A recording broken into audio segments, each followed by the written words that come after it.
நீர் மேலாண்மை சரியில்லாததே தமிழகத்தில் தண்ணீர் தட்டுப்பாடு ஏற்பட காரணம் என நீர் ஆராய்ச்சி நிபுணர் ஜனகராஜன் தெரிவிக்கிறார். அவருடன் செய்தியாளர் ரமேஷ் நடத்திய நேர்காணலை பார்க்கலாம். சார், இந்த தண்ணீர் பற்றாக்குறை ஏற்படுறதுக்கான காரணம் என்ன? இது வரக்கூடிய காலங்கள் எப்படி நிவர்த்தி செய்யலாம்? அது நீர் பற்றாக்குறை அப்படிங்கிறது இன்னைக்கு புதுசாக ஏற்படல. நமக்கு வடகிழக்கு பருவமழை ஓய்ந்த பிறகு ஒவ்வொரு வருடமும் இந்த மாதிரி நமக்கு நீர் பற்றாக்குறை இருந்துட்டு தான் இருக்கு. இது முக்கியமாக இது ஆங்கிலத்தை சொல்லுவாங்க, இது ஒரு கவர்னன்ஸ் ப்ராப்ளம், வாட்டர் கவர்னன்ஸ் அப்படிங்கிறத சொல்லுவாங்க. சென்னை எடுத்துக்கோங்க. சென்னையில் பார்த்தீங்கன்னா 2015 நவம்பரில் ஆரம்பித்து டிசம்பர்ல நல்ல மழை பெஞ்சது. நமக்கு எல்லாமே தெரியும், வெள்ளம் வந்தது. வெள்ளத்தினால எவ்வளோ தண்ணி நம்ம இழந்துட்டோம் அப்படின்னுட்டு. கிட்டத்தட்ட இந்த வெள்ளத்தில் ஒரு 300 டிஎம்சி தண்ணீர் அளவுக்கு கடலில் போயிட்டு கலந்துட்டு தான் நம்ம சொல்கிறோம். அதே சமயத்தில் உயிரிழப்பு, உடைமைகள் இழப்பு, ப்ராப்பர்ட்டி லாஸ் 20,000 கோடின்னு சொல்கிறாங்க. 550 பேருக்கு மேலே இறந்துட்டாங்கன்னு சொல்கிறாங்க. இவ்வளவு இழந்தது மட்டும் இல்லாமல் தண்ணீரையும் இழந்து, உடைமைகளையும் இழந்து, உயிரையும் இழந்து, சரி நமக்கு தண்ணீராவது மிச்சமான அதுவும் இல்லை. நமக்கு இப்போ தண்ணீர் பற்றாக்குறை சென்னையிலேயே எங்கே பார்த்தாலும் டேங்கர் மூமெண்ட்ஸ் இருக்கு.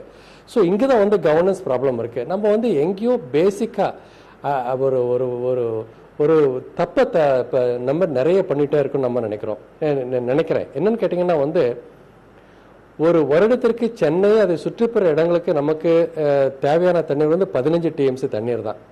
ஆனால் நம்ம கடலில் விட்டதும் 300 டிஎம்சி தண்ணீர். ஸோ இந்த 300 டிஎம்சி தண்ணீரை நம்ம கடலில் விட்டுட்டு நமக்கு இவ்வளவு சீக்கிரத்தில் நமக்கு தண்ணீர் பற்றாக்குறை எதனால வருது? நமக்கு கிருஷ்ணா தண்ணி கிடைக்குமா அப்படின்னு நம்ம கையேந்துட்டு இருக்கிற நிலைமை நமக்கு இருக்கு. முக்கியமான காரணம், நமக்கு மழை பெய்தும் அந்த மழையினால் பெய்யக்கூடிய தண்ணீரை நம்மளால் சேமிக்காத நமக்கு முக்கியமான காரணம். இப்போ பார்த்தீங்கன்னா சென்னை பொறுத்த வரைக்கும் வெள்ளம் அப்படிங்கிறது சென்னைக்கு நேராக மழை பெஞ்சு இங்கே வெள்ளம் வந்துடலை. சென்னைக்கு மேல் திருவள்ளூர், காஞ்சிபுரம், அரக்கோணம் அந்த இடங்கள்ல பெய்யற மழை தான் சென்னைக்கு வெள்ளமும் வந்தது. அந்த சென்னை, திருவள்ளூர், காஞ்சிபுரம், அரக்கோணம் அந்த இடத்துல பார்த்தீங்கன்னா கிட்டத்தட்ட ஒரு 4000 ஏரிகள் இருக்கு. இந்த 4000 ஏரிகளில் இவ்வளவு தண்ணீரை நம்ம சேர்த்து வச்சிருந்தா நமக்கு குறைஞ்சபட்சம் 80 டிஎம்சி தண்ணீர் நம்ம சேர்த்து வச்சிருக்க முடியும். நமக்கு குடிநீர் பிரச்சனை வந்திருக்காது. அந்த இடங்கள்ல இருக்கிற மக்களுக்கும் குடிநீர் பிரச்சனை இருக்காது. நிலத்தடி நீர் அதிகமாக நம்மளால சேமிச்சு வைத்திருக்க முடியும். இப்போ நம்ம இதெல்லாத்தையும் விட்டுட்டோம். ஆங்கிலத்தில் தான் சொல்லுவாங்க டபுள் டிஸ்அட்வான்டேஜ், இரட்டை இழப்பு. இரட்டை இழப்பு அப்படின்னு என்ன கேட்டீங்கன்னா, தண்ணீரை விட்டாச்சு, உயிரிழப்பு, பொருள் சேதம் நமக்கு. அதே சமயத்தில் இப்போ பார்த்தீங்கன்னா தண்ணீர் பற்றாக்குறை.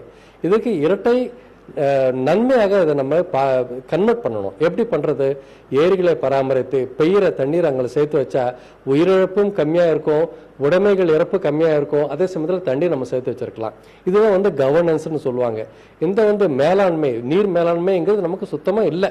தண்ணீர் நம்ம கிடைக்கும் போது இருக்கிற குறிப்பிட்ட ஒரு 3-4 ரிசர்வாயர்ஸ் சென்னைக்கு அதுல மட்டும் சேர்த்துக்கிட்டு அது தீர்ந்த உடனே தண்ணி போயிடுச்சு, பற்றாக்குறை நம்ம சொல்லிட்டு இருக்கிறோம். இது ரொம்ப தவறு.